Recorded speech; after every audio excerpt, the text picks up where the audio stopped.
He was used to thinking of himself as a man who had achieved everything on his own, and that was his greatest pride. He was 25. By office standards, almost a child. By position, a department head. By inner feeling, a man who no longer needed to prove anything to anyone.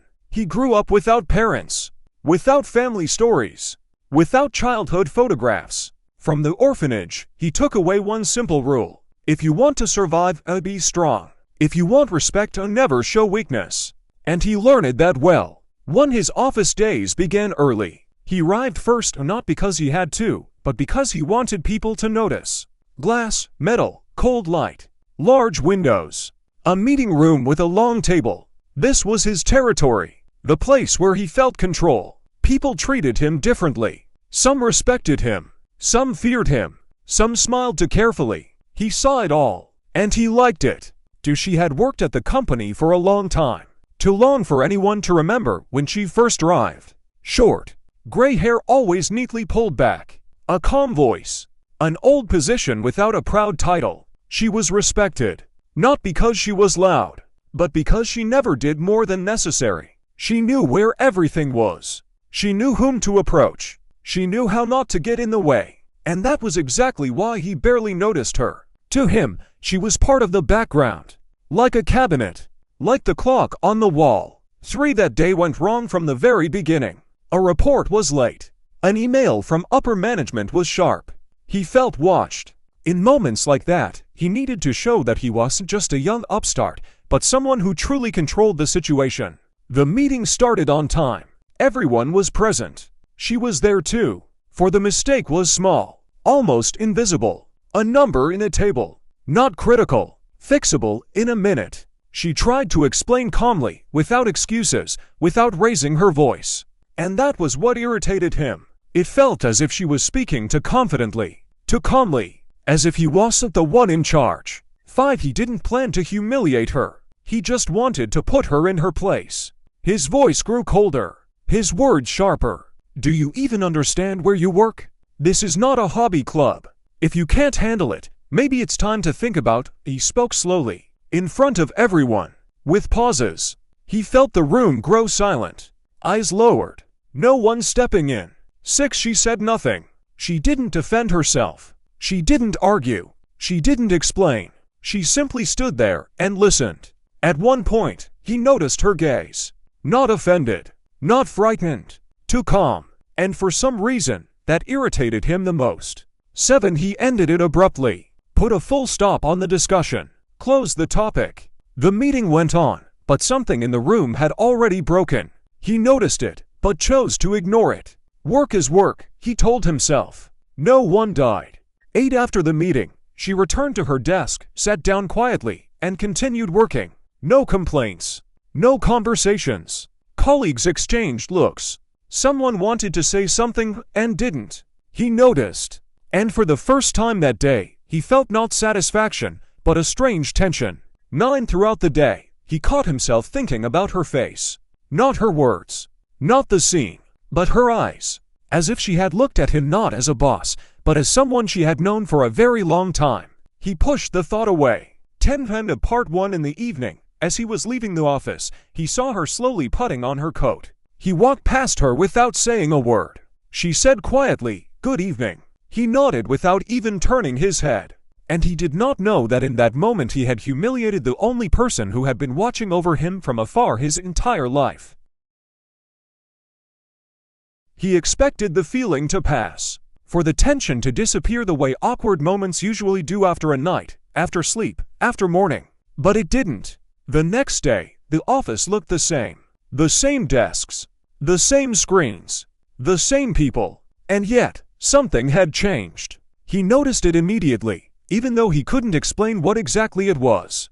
Conversations were quieter, questions more careful. People looked at him a little longer then quickly looked away. He told himself it was coincidence, that he was tired, that everything was fine. But inside him appeared a feeling he hated more than anything, the feeling that he didn't understand something. She continued working as if nothing had happened. She arrived on time, left on time, did everything precisely, neatly, without unnecessary words. He caught himself watching her, not on purpose, not consciously, His gaze simply returned to her on its own, and every time, he felt the same strange tension. She no longer spoke to him directly. All questions went through others. All documents through his assistant. It was correct, professional, and for some reason, it hurt more than if she had complained. He realized he had been waiting for some kind of reaction from her. Anger, resentment, coldness. But she was calm. Too calm. Sometimes it felt as if she knew something about him that she shouldn't. Not work-related. Not from documents. Small things. Once she said a phrase he had heard only in childhood. A phrase no colleague could possibly know. He looked at her sharply. She had already turned away. He told himself it was just coincidence. But the coincidences multiplied. She seemed to know which projects mattered most to him, when it was better not to approach him, when he was tired. Once, she quietly stopped a conversation that could have caused him serious trouble. He found out later, by accident. She never said a word. It started to irritate him. He hated being indebted. Hated when someone saw his weak spots, especially in silence. One day, he almost approached her, almost said something, but the words wouldn't come. Suddenly, he felt uneasy, as if he was about to ask not what he wanted to know, but what he was afraid to hear. He slept poorly at night. He dreamed of the office empty, dark, endless. She stood at the end of the corridor. He tried to walk toward her, but the distance never shortened. He woke up with the feeling that he had missed something important. He began to feel angry at himself, at her, at this strange state inside him. Why does this even bother me? He asked himself. He was the manager. She was a subordinate. The story should have ended that very day, but it continued inside him. One day, he overheard a conversation. By accident, someone said, "She was always like that." She watched over him, as if she was afraid something might happen to him. He stopped, asked, "Watched over whom but me?" The speaker froze, smiled awkwardly, said they must have misspoken. But the words were already there. For the first time in a long while, he felt fear. Not fear of losing his job, not fear of making a mistake, fear of the truth. He realized that if he found out why she looked at him that way, his life would change. And what frightened him most, a part of him did not want to know. At the end of the week, he saw her gathering papers. Slowly, carefully, like someone preparing to leave. He wanted to ask, wanted to stop her, but he didn't take a single step. And in that moment, he understood. Silence can also be a choice. And sometimes, it hurts more than words ever could. He didn't go looking for answers right away. Not because he didn't care, but because he was afraid of what he might find. Some truths change nothing. Others change everything. He sensed this one belonged to the second kind. On Monday morning, her desk was empty. No bag, no cup, no carefully stacked papers. Just a clean surface, as if she had never been there at all. He stood longer than necessary, pretending to look for something. No one approached. No one explained. It was as if the office had silently agreed not to speak first. He asked her, casually, as if it didn't matter. She resigned, they said. No complaints. No drama. She thanked everyone. And me? He asked. There was a pause. Yes, the woman said. She asked me to thank you as well. That answer unsettled him more than silence. That evening, he stayed late. The office emptied. Lights went out one by one. He opened old files. Documents he had never bothered to read before. Employment records. Transfer notes. Dates. Her name appeared again and again. Always nearby. Always close. But never directly connected to him. It looked intentional. He found the last piece by accident. A folded document slipped into an outdated folder. An old personnel form. Different surname. Same birth date. His. His hands went cold. He reread it twice. Then a third time. And suddenly, the office felt too small. The truth came together quietly. She hadn't come into his life to disrupt it. She never intended to reveal herself. She had watched him grow. From a distance. Changed jobs to stay nearby. Accepted lower positions. Stayed invisible. She didn't want gratitude.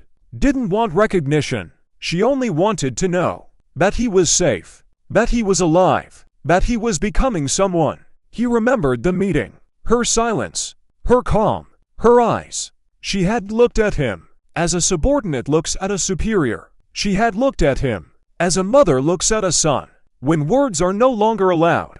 And suddenly, the humiliation made sense. She had endured it, not because she was weak, but because she had no right to defend herself. He went to her apartment. Not immediately, only when he could no longer sit still. The door was opened by a neighbor. She moved out, the woman said, quietly, like she lived.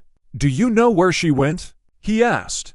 The neighbor shook her head. She said she had already seen everything she needed to see. He never got to say the word, never got to say mother. The apology stayed inside him, unfinished. For the first time in his life, he felt something deeper than anger, deeper than pride. Loss, not of a person, but of a chance. He returned to work changed. Not visibly, not dramatically, but he no longer raised his voice, no longer needed to prove authority. People noticed. They didn't know why. Only he knew. That strength without compassion was not strength at all. He had lived believing he was alone, believing no one had stood behind him, believing that everything he had was earned without help. He was wrong. Someone had been there all along, quietly, invisibly, loving him without permission and without reward. Sometimes a person believes they are an orphan, not knowing that someone has spent a lifetime watching over them from a distance. And sometimes, the cruelest moment of our life is the one that happens before we know who we are hurting.